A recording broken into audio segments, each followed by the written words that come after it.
მოგესალმებით, თქვენ უყურებთ დღის მთავარ საინფორმაციო გამოშვებას. ახალ ამბებს მე გიორგი დოლიძე გაგაცნობთ. ყაჩაღობა ოზურგეთში 57 წლის მამაკაცი ცეცხლსასროლი იარაღით დაჭრეს. ჩვენა პარანეფრალურ სივრცეში არის დიდი ზომის სისხლის ჩაქცევა. ამჟამად ოპერაცია თავდება. მდგომარეობა არის მძიმე. ბაყუში ჰიდროელექტროსადგური დღეს გაიხსნა. მნიშვნელოვანია, რომ რა თქმა უნდა, სამსახურია, ოჯახში ვარ. ხელფასი მაქვს, ანაზღაურება კარგია. ციტრუსზე ფასდა სხვადასხვაობა საზოგადოების მწვავე განჟის საგანი გახდა. დღეს ოზურგეთში ყაჩაღობა მოხდა. ორმა ნიღბიანმა პირმა 59 წლის ამირან სიხარულიძე ცეცხლსასროლი იარაღით დაჭრა. ამ დროისთვის დაზარალებულის მდგომარეობა მძიმეა. საქმეს ოზურგეთის რაიონული პოლიცია იწიებს. ნახეთ ჩვენი სიუჟეტი. დილის 9 საათზე სამსახურში მიმავალ 59 წლის ამირან სიხარულიძეს ნიღბიანი მძარცველები თავს დაესხნენ და ფილტვის არეში დაჭრეს. აქ ხიდთან იმასთან ჩემ ეზოსთან ჩამოსასვლელი ბილიკია. ამ ბილიკზე ნახეს ორი ნიღბიანი. პიროვნება დილის 8 საათზე ნიღბით. 9 საათი იქნებოდა დაახლოებით, როცა სროლისთმა გავიგეთ. შეიარაღებულმა პირებმა მიუხედავად მსხვერპლის მიერ გაწეული წინააღმდეგობისა მოახერხეს და ვალუტის გადამცველ პუნქტში მომუშავე მამაკაცს ჯიბეზე არსებული 4000 ამერიკული დოლარი წაართვეს. დახტენ ხიდესან და დააღაჩაღენ და ფული წაიღენ და წევიდა. ადგილია ემინაირი რომ ვერ დაინახა ვერავინ იმ დროს, დააღაჩაღების დროს. ხო და მერე ხალხმა დაინახა ყვიროდა მიშველეთო და ამირან სიხარულიძეს შემთხვევის ადგილიდან სასწრაფო სამედიცინო სამსახურის ბრიგადამ ოზურგეთის მედალფას კლინიკაში მძიმე მდგომარეობაში გადაიყვანა. დაჭრილს სასწრაფო ქირურგიული ოპერაცია ჩაუტარდა. ცეცხლსასროლი იარაღით მიყენებული ჭრილობა აღენიშნება. დაზიანებული არის მარჯვნივ პლევრის ღრუ, ფილტვი, გასულია დიაფრაგმაში, ღვიძლი და მარჯვენა პარანეფრალურ სივრცეში არის დიდი ზომის სისხლის ჩაქცევა. ამჟამად ოპერაცია თავდება. მდგომარეობა არის მძიმე. ყაჩაღობის ფაქტთან დაკავშირებით აღძრულია სისხლის სამართლის საქმე.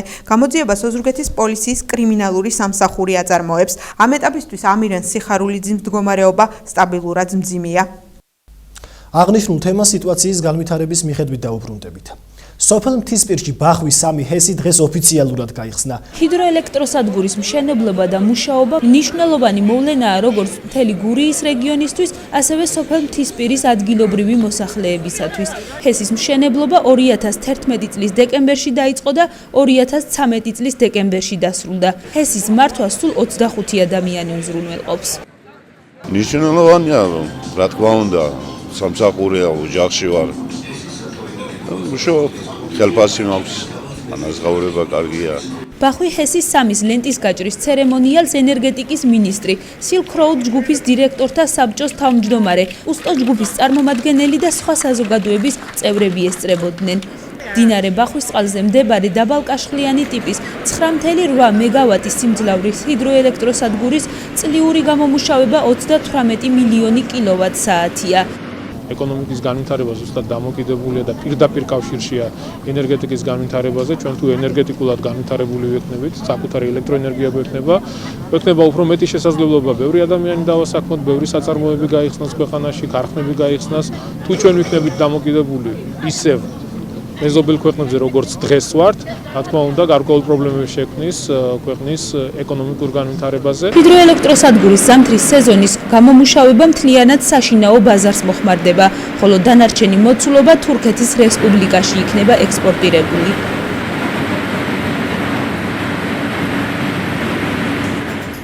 რამდენიმე წუთში უცხოელმა მოხალისეებმა თეატრალიზებული საშობაო წარმოდგენა გამართეს.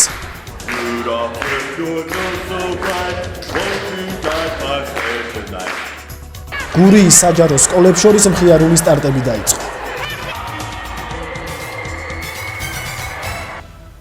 ციტრუსის გასახებასთან დაკავშირებით დღეს უკვე სამოქალაქო სექტორი აქტიურად ალაპარაკდა. ხელისუფლება საზოგადოების წარმომადგენლები პრობლემის დროულად მოგვარებას თხოვს. ოზურგეთში მოწოულ 13,000 ტონა ციტრუსის სრულად გასაღებაზე დღეს უკვე აღარავინ ოცნებობს. გლეხები ამაზე აღარ ჩივიან, თუმცა მეწარმეების მიერ შემოთავაზებულ ფასს ვერაფრით ეგუებიან. დღეს მეზობელ აჭარასა და გურიას შორის ციტრუსთან მიმართებაში ფასთა სხვაობა სამოქალაქო სექტორში კითხვას ბადებს.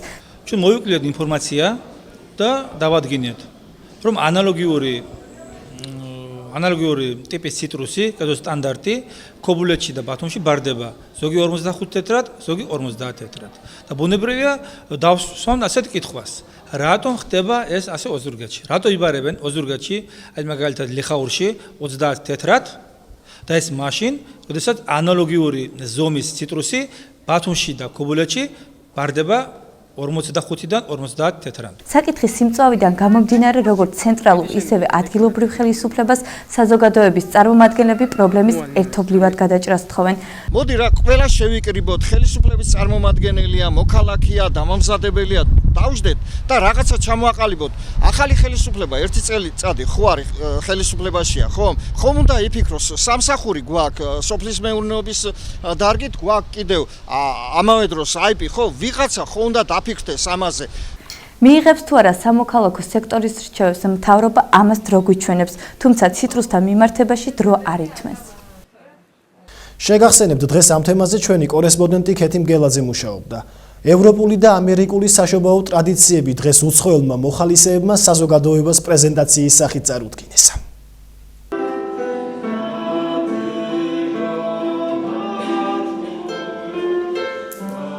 ჰარმონიულად შესრულებულმა საშობაო სიმღერამ დარბაზში საახალწლო განწყობა შექმნა.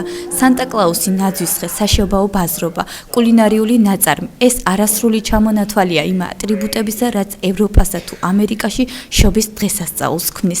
საკუთარი ქვეყნის წესჩვეულებები გერმანელმა, ამერიკელმა, ფრანგმა და პოლონელმა მოხალისეებმა ოზურგეთელებს სლაიდებისა და დეკორაციების საშუალებით წარუდგინეს.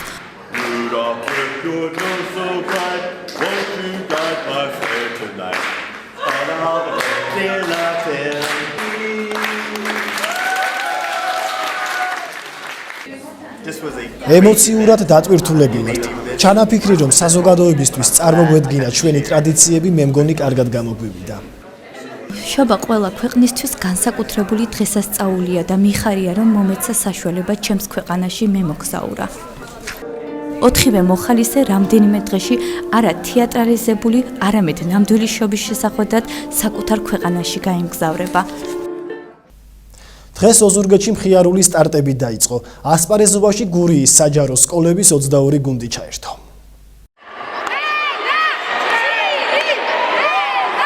მხიარული სტარტები ბავშვებისთვის დამახასიათებელი ხალისით დაიწყო. რეგიონის საჯარო სკოლის მოსწავლეები ფინალში გასასვლელად ერთმანეთს აზარტულად და შეუპოვრად ეჯიბრებოდნენ. აქტიური გულშემატკივარი თავიანთ სკოლას პლაკატებითა და შეძახილებით ამხნევებდა. ფინალში თამაშის უფლება 4 გუნდმა მოიპოვა. გამარჯვებულები ემოციებს ვერ ფარავდნენ. ძალიან გახარებული ვართ, ჩვენ გადავედით ფინალში, ძალიან გვიხარია და ძალიან ვაფშე რა გახარებული ვარ ძალიან. სპორტული და ფიზიკური აქტივობა ერთ-ერთი აუცილებელი და საჭირო საშუალება, რომელიც ხელს უწყობს გაჯანსაღებას ჩვენი მოზარდი თაობის. მხიარული სტარტები არის ამ პროგრამის ერთ-ერთი მნიშვნელოვანი ნაწილი, რომელიც დაწყებით ასაკში ბავშვებს ხელს უწყობს აი ფიზიკური და სპორტული აქტივობის ჩართვას, მასობრივად. მხიარული სტარტები, რომელიც საქართველოს ბავშვთა და მოსწავლეთა ახალგაზრდობის ეროვნული ფედერაციის ეგიდით ტარდება, სამეგრელოსა და იმერეთში გადაინაცვლებს. ახლა ჩვენს ეთერში ამინდის პროგნოზის დროა. ხვალისთვის გურიის რეგიონში თბილი ამინდი შენარჩუნდება. ოზურგეთში ღამით 7 გრადუსი, დღისით კი ჰაერი 12 გრადუსამდე გათბება. ჩოხატაურში ღამით 6 გრადუსი დაფიქსირდება. დღისით ტემპერატურა 11 გრადუსამდე აიწევს. რაც შეეხება ლანჩხუთს, ხვალაც აქ უნალექო ამინდია ნავარაუდები. ღამით 7 გრადუსი, ხოლო დღისით კი 11 გრადუსი იქნება. ასეთი გახდა თვალინდელი დღის ამინდის პროგნოზი. დღევანდელი საინფორმაციო გამოშვება დასრულებულია. მე ახალი ამბებით ხვალ დაგებრუნდებით, მადლობთ ყურადღებისთვის.